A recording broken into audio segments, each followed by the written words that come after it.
Right, YouTube channel King Nazar, and I'm here with my review of Dragon Ball Super, episode 116. So, where we last left off, Goku was just unleashed, unlocked Ultra Instinct yet again, and everybody's just in awe of this, and just how much power he has. Vado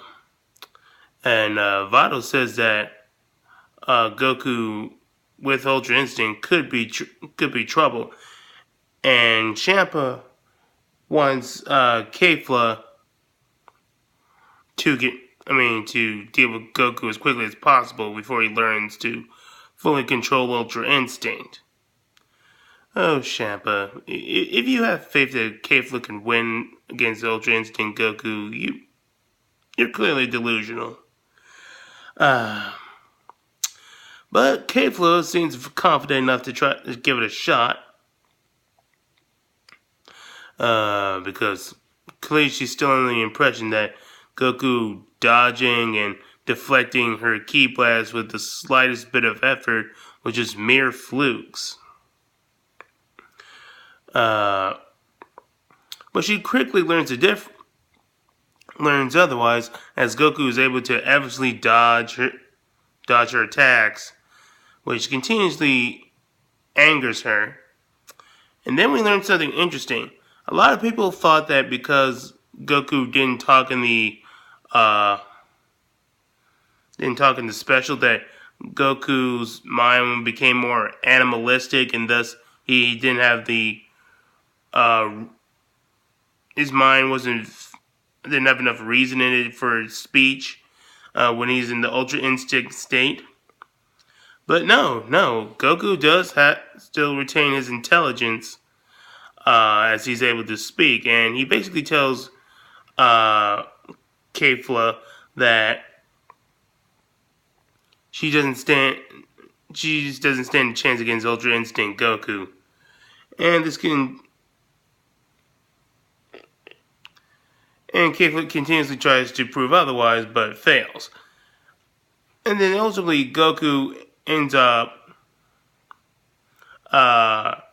catching Kefla off guard when they were during their fight, and he does the eye attack that Jiren does, and sends her hurtling through some pillars.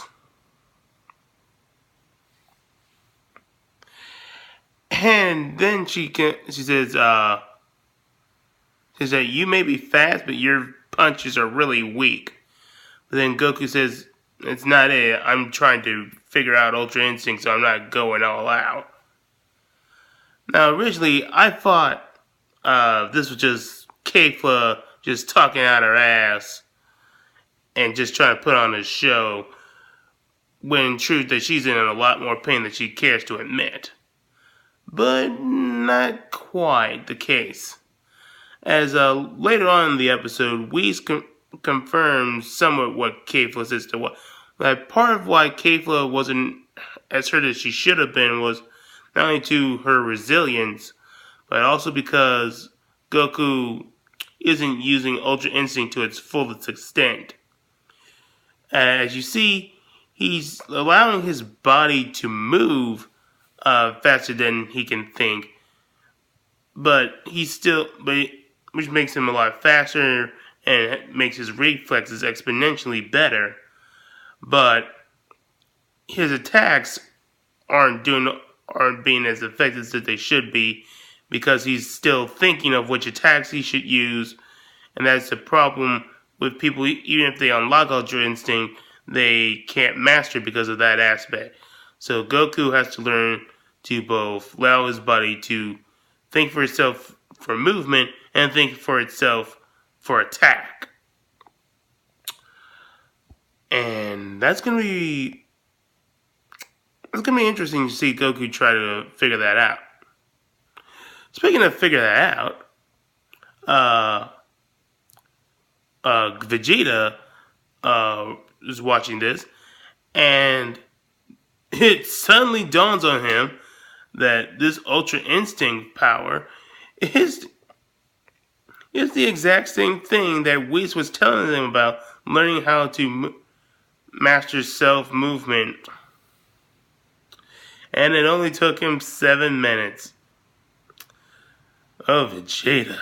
You've lost the right to call Goku dumb. Which he isn't even. He's not dumb, he's naive. But if it took you 7 minutes to figure that out, and you're the one who trained with Whis for years, I mean, it could have been years or like 1 year.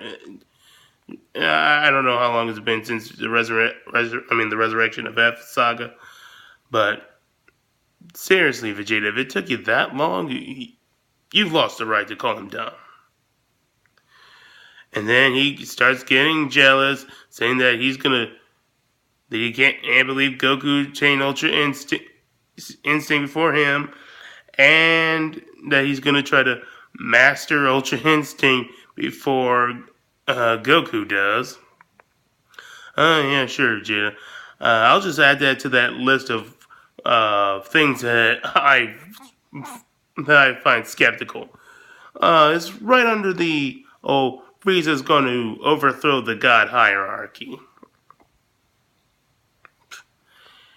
and then we see that Jiren has finally breaking from his meditation just out of the sheer power that Goku is exuding from his Ultra Instinct, and he and the Topo and Dispo started taking interest in this. And then it cuts back to more of Kefla trying to fight Goku, and Goku just continuously dominates Kefla, even delivering some serious punches to her stomach. I mean, this is pretty much payback for all the times Kefla was trouncing Super Saiyan God Goku. And no, we're not going to talk about my gripes with Super Saiyan God still being a thing in this. In this saga.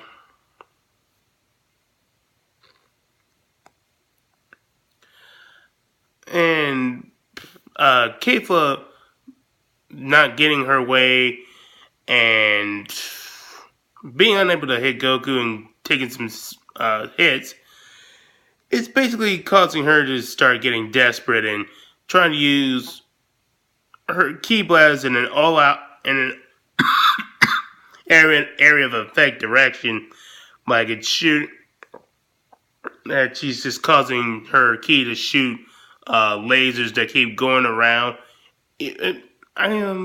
What's a good example? Have you ever played Kingdom Hearts 2? Not Kingdom Hearts 2, Kingdom Hearts 1 Final Mix, or the Kingdom Hearts 1.5 HD Remix, and you fought Xemnas back then before he was even announced as Xemnas back then. He had this one tech called Ultimate Vanity, and he covered himself in a dome, and it was lasers that would just go all around the room, and you'd have to either dodge or deflect them. It was kind of like that, but it was really crazy what she was doing with it, and also firing Ki Blasts at Goku, but Goku just continuously dodges it and says that he needs to finish this quickly, and we also confirms this because he says since Goku isn't using Ultra Instinct effectively as he should be, he's wasting some stamina, and so he only has like one more attack in him, and Goku does it for the Kamehameha, and as he's continuously dodging this, Kefla just continues to intensify the attack, and everybody just has to get out of the way. The Z Fighters, Frieza, I think the Namekians, just pretty much everybody except like Topo, Dispo, and Jiren. But then Goku gets in for close range, and Khalifa thinks that she has him, but Goku manages to use his Kamehameha while it's being charged to slide on Khalifa's ki blast, and then get in close range into her face and fire the Kamehameha in her face. I mean, I don't hate Khalifa and Kale like so many of the fans do. And it's really gotten to a real toxic level. I mean, and the reason why they hate them is really stupid too, as it can be explained. But that was so cool. And Champa is just wondering how could Kefla lose to Goku, so easily. Champa. He's Goku. He's Goku. You need to start getting that through your head. So Kale starts apologizing to Champa and Vados for their failure, and Khalifa swears that she's gonna get back at Goku. Yeah, you're gonna have to require that he brings you back with the Dragon Balls, because otherwise, you're not gonna exist when Zeno erases you from existence. Because if your team loses, you're gone. And speaking of your team, that only leaves them the two Namekians, and based on what I've seen so far, they're not too strong as Gohan and Piccolo are able to deal with them relatively well. And so they only have two fighters, and Universe 7, I think, still has seven fighters left. So yeah, it's not looking good. A lot of people were thinking that Universe 2, based on the spoilers, was going to be the next universe to be erased, but it's really looking like Universe 6 is going to be the one to be erased. So that was pretty much the entire episode. All in all, I really did enjoy this episode. It was great action. We've got to see Goku kick ass as Ultra Instinct again. We started learning more about Ultra Instinct, like Goku is able to talk in it, but he's more focused and serious. And Goku still hasn't perfected it yet because he still needs to learn to allow his body to think for attacks by itself instead of him thinking it, which causes him to hamper his move. And we got to finally confirm which universe is going to be in danger of being erased now that Kefla is gone. And a lot of people said that Kefla wasn't going to be wasn't going to be eliminated.